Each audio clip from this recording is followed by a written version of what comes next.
Pernahkah kamu membuka profil seseorang di Instagram atau media sosial lainnya, lalu melihat sesuatu yang ganjil? Mereka mengikuti ratusan akun. Mereka rajin melihat Instagram story kamu. Mereka tahu tren apa yang sedang ramai. Tapi ketika kamu melihat feed mereka, tampilannya kosong, nol postingan. Atau mungkin postingan terakhirnya adalah foto buram dari 3 atau 4 tahun yang lalu. Atau mungkin orang itu adalah kamu. Setiap hari kamu membuka aplikasi, menggulir layar, melihat teman-temanmu merayakan promosi kerja, memamerkan pasangan baru, atau sekedar memotret cangkir kopi estetik. Kamu melihat semuanya, kamu menyerap informasinya, tapi kamu sendiri memilih untuk tetap diam. Tidak ada update status. Tidak ada foto liburan, tidak ada keluhan tentang kehidupan.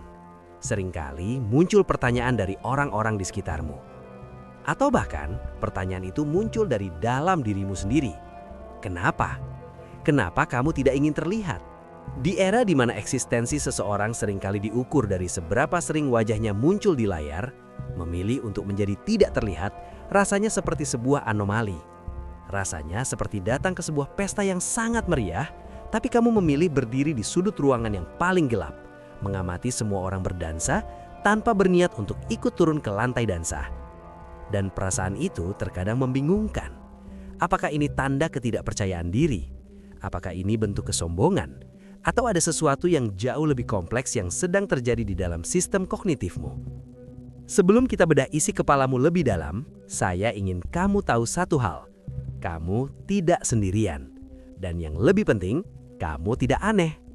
Dalam budaya internet, ada sebuah fenomena yang dikenal sebagai the 1% rule atau aturan 1%. Aturan budaya internet ini menyatakan bahwa hanya sekitar 1% pengguna yang secara aktif membuat konten baru. 9% pengguna sesekali berinteraksi atau mengedit, dan 90% sisanya adalah apa yang disebut sebagai lurkers atau pengamat diam. Jadi, secara statistik, jika kamu adalah orang yang jarang atau tidak pernah memposting, kamu sebenarnya adalah mayoritas. Kamu adalah bagian dari populasi terbesar di dunia digital ini. Seringkali orang melabeli perilaku ini sebagai sifat pemalu, introvert, atau bahkan antisosial. Padahal itu pelabelan yang malas dan tidak akurat. Banyak orang yang sangat karismatik dan vokal di dunia nyata justru memilih untuk membisu di dunia maya. Sebaliknya, banyak orang yang sangat pendiam di dunia nyata justru sangat berisik di media sosial. Jadi ini bukan sekedar masalah kepribadian ekstrovert atau introvert. Ini tentang bagaimana otak kamu memproses validasi dan bagaimana kamu memandang privasi di tengah dunia yang semakin telanjang. Rasa enggan yang kamu rasakan setiap kali ingin menekan tombol post, lalu akhirnya kamu batalkan dan hapus lagi, itu bukan kelemahan. Itu adalah mekanisme pertahanan diri yang logis. Itu adalah caramu menjaga kewarasan di tengah tuntutan sosial yang tidak tertulis namun sangat menekan.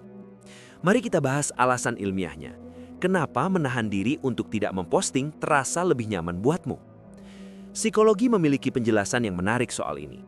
Alasan pertama berkaitan dengan konsep yang disebut impression management fatigue atau kelelahan manajemen kesan. Dalam interaksi sosial tatap muka, kita secara alami mengatur bagaimana orang lain memandang kita. Kita bersikap sopan pada atasan. Kita bersikap santai pada teman dekat. Otak kita melakukan penyesuaian ini secara otomatis dan cepat. Namun di media sosial, proses manajemen kesan ini menjadi beban kerja kognitif yang sangat berat. Sebelum kamu memposting satu foto sederhana, otakmu melakukan kalkulasi rumit. Apakah foto ini cukup bagus? Apakah captionnya terlalu kaku atau terlalu so asik? Apa yang akan dipikirkan teman kerja saya? Apa yang akan dipikirkan teman SMA yang sudah 10 tahun tidak bertemu saya?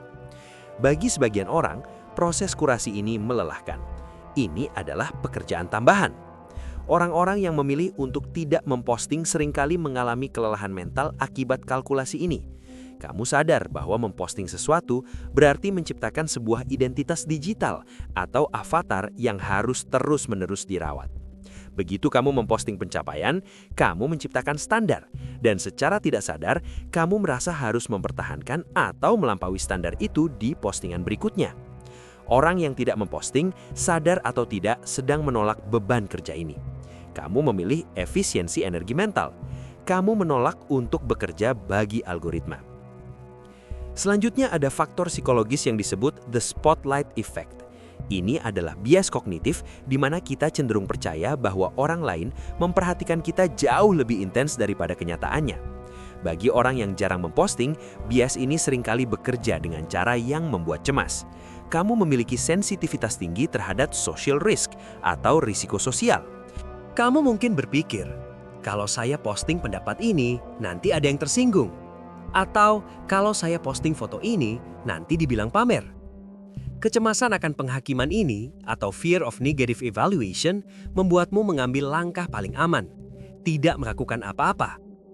Dalam psikologi evolusioner, menjadi tidak terlihat adalah strategi bertahan hidup. Di alam liar, hewan yang paling mencolok seringkali adalah yang pertama dimangsa. Di hutan digital, dimangsa berarti dihakimi, dikritik, atau disalahartikan. Jadi, diam adalah bentuk perlindungan diri. Namun ada poin ketiga yang paling menarik dan jarang dibahas.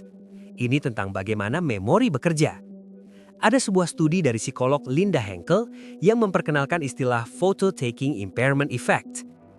Penelitian ini menemukan bahwa ketika seseorang sibuk memotret sebuah objek untuk menyimpannya, otak mereka justru gagal menyimpan memori detail tentang objek tersebut secara organik. Mengapa ini terjadi? Karena saat kamu mengeluarkan ponsel dan membidik kamera, otakmu melakukan proses yang disebut cognitive offloading. Otakmu berpikir, oke, kamera sudah menyimpan momen ini, jadi saya tidak perlu mengingatnya dengan detail. Kamu menyerahkan tugas mengingat itu kepada perangkatmu. Sebaliknya, orang-orang yang jarang memposting, mereka yang pergi ke konser tanpa merekam story sepanjang lagu, mereka yang makan malam tanpa sibuk mencari sudut pencahayaan terbaik untuk makanannya, justru melakukan proses memory encoding yang utuh. Kamu menyerap suasananya, kamu merekam detail percakapannya, kamu merasakan emosinya langsung ke dalam ingatan jangka panjangmu, bukan ke dalam arsip digital. Orang yang tidak memposting seringkali memprioritaskan kualitas pengalaman internal di atas bukti eksternal. Bagi kamu, momen itu berharga karena kamu merasakannya, bukan karena orang lain melihat kamu merasakannya. Dan terakhir, ini berhubungan erat dengan locus of control. Ini adalah istilah psikologi tentang di mana kamu meletakkan pusat kendali atas harga dirimu. Banyak pengguna media sosial aktif memiliki locus of control eksternal yang kuat dalam konteks ini.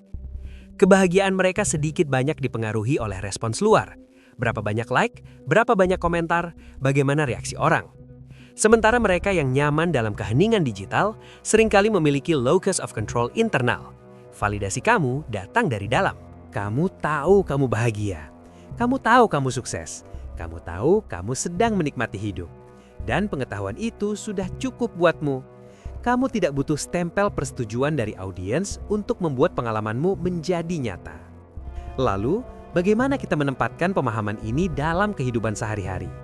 Jika kamu adalah orang yang jarang memposting, kamu tidak perlu mengubah dirimu menjadi content creator hanya agar dianggap ada.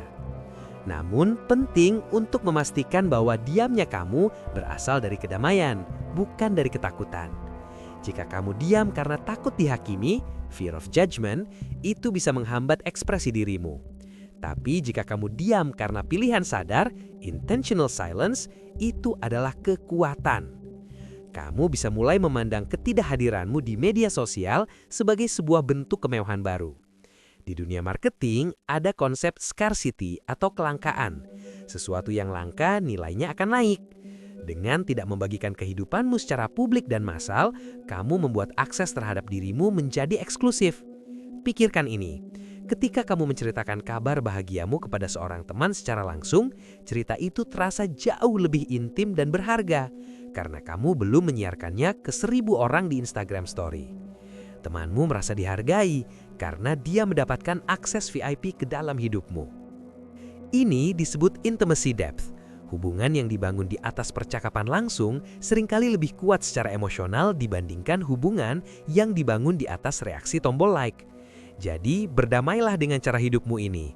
Kamu tidak perlu merasa tertinggal hanya karena kamu tidak ikut serta dalam perlombaan pamer pencapaian. Justru, kamu memiliki kebebasan yang tidak dimiliki banyak orang. Kamu bebas dari tuntutan untuk konsisten. Kamu bebas dari kecanduan notifikasi. Kamu bebas menjalani momen buruk tanpa takut ketahuan dan menjalani momen indah tanpa kewajiban untuk melaporkannya. Pertahankan locus of control internal itu. Biarkan orang lain sibuk dengan panggung sandiwara mereka. Kamu cukup duduk di kursi penonton, menikmati pertunjukannya, lalu pulang ke kehidupan nyata yang tenang dan perisai. Pada akhirnya, kita perlu mendefinisikan ulang apa artinya eksis.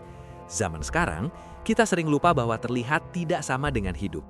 Hanya karena tidak ada yang melihatmu sedang bekerja keras, bukan berarti progresmu tidak nyata. Hanya karena tidak ada yang melihatmu sedang jatuh cinta, bukan berarti perasaanmu tidak valid. Dan hanya karena tidak ada yang melihatmu sedang berduka, bukan berarti rasa sakitmu tidak ada. Justru di ruang-ruang sunyi itulah karakter aslimu terbentuk. Orang-orang yang tidak memposting seringkali adalah orang-orang yang paling memahami bahwa hidup bukanlah sebuah pertunjukan tunggal. Hidup adalah serangkaian pengalaman sensorik yang dirancang untuk dirasakan oleh tubuh dan jiwamu sendiri. Jadi jika kamu adalah salah satu dari mereka yang memilih hening di tengah kebisingan ini, jangan merasa kecil. Keheninganmu adalah bentuk perlawanan yang elegan. Kamu sedang menjaga bagian paling suci dari dirimu agar tetap menjadi milikmu, bukan milik publik. Dan di dunia yang berisik ini, kemampuan untuk tetap tenang dan menyimpan misteri adalah sebuah kekuatan super yang jarang dimiliki orang. Teruslah mengabadi, teruslah hidup di dunia nyata. Jika pembahasan ini membantu kamu memahami dirimu sedikit lebih baik atau membuatmu merasa lebih tenang dengan pilihanmu untuk tidak memposting, pertimbangkan untuk subscribe agar kita bisa belajar bareng lagi di video depan. Terima kasih sudah menonton video ini sampai selesai. Semoga bermanfaat dan bisa menambah wawasan kamu. Sampai jumpa di video berikutnya.